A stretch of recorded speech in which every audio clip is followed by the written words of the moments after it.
யோசிச்சு இவ்வளோ மெனக்கிட்டு ஒரு பெரிய தோல்விக்கு அப்புறம் இவ்வளோ மெனக்கிட்டு இதை பண்ணிட்டாரு அப்படிங்கும்போது பெரிய விஷயமா பார்க்கப்பட்டுச்சு. அதுக்கப்புறம் இந்த படத்தை பார்க்கும்போது எனக்கு தெரியுது, அதை எதையும் யோசிக்காம சூரியன்றது கதை வாங்கி அந்த கதையை ஒரு கலருக்குள்ள இப்போ சொன்னார் ராம்குமார் சொன்னார், ரவிக்குமார் சொன்னார், எந்த அடையாளத்துக்கும் சிக்காம விலங்கு மாதிரி வெப் சீரிஸை பண்ணிட்டு அதுக்கப்புறம் மாமன் ஒரு படம் எடுக்கிறாரு. இதில் பாண்டியராஜ் சார் பேர் போட்டுக்கலாம், அதுக்கப்புறம் பொன்ராம் சார் பேர் போட்டுக்கலாம், அவங்க பேரும் போட்டுக்கலாம். ஏன்னா கலர் டோன்லாம் அப்படிதான் இருக்குது. ஆனால் படத்துக்குள்ளே போனால் அந்த டைரக்டர் இருப்பார் அப்படின்னு சொன்னார். ரொம்ப ஆச்சரியமாக இருந்துச்சு. எதை பற்றி யோசிக்காமல் எந்த அடையாளத்துக்கும் சிக்காமல் சூரியனை கூப்பிடுறாரு, ஒரு கதை பண்ணுறோம், இந்த கதை நான் பண்ணியிருக்காரு. நிச்சயமாக அந்த படம் ஒரு பெரிய வெற்றி படமாக தான் இருக்குன்னு நினைக்கிறேன். ஏன்னா அது சந்தேகமே இல்லை.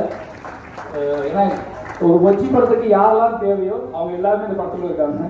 யாரெல்லாம் தேவைன்னு நான் சொல்கிறது திறமையானவர்களுக்கு மட்டும் கிடையாது. ஒரு நல்ல விஷயம், நல்ல மனிதர்கள் ஜெயிக்கணும் நம்பக்கூடிய ஆட்களும் பக்கத்தில் நினைப்போங்க. அப்படியாப்பட்ட மனிதர்கள்லாம் அந்த படத்துக்குள்ள இருக்காங்க அப்படின்னு நான் நினைக்கிறேன்.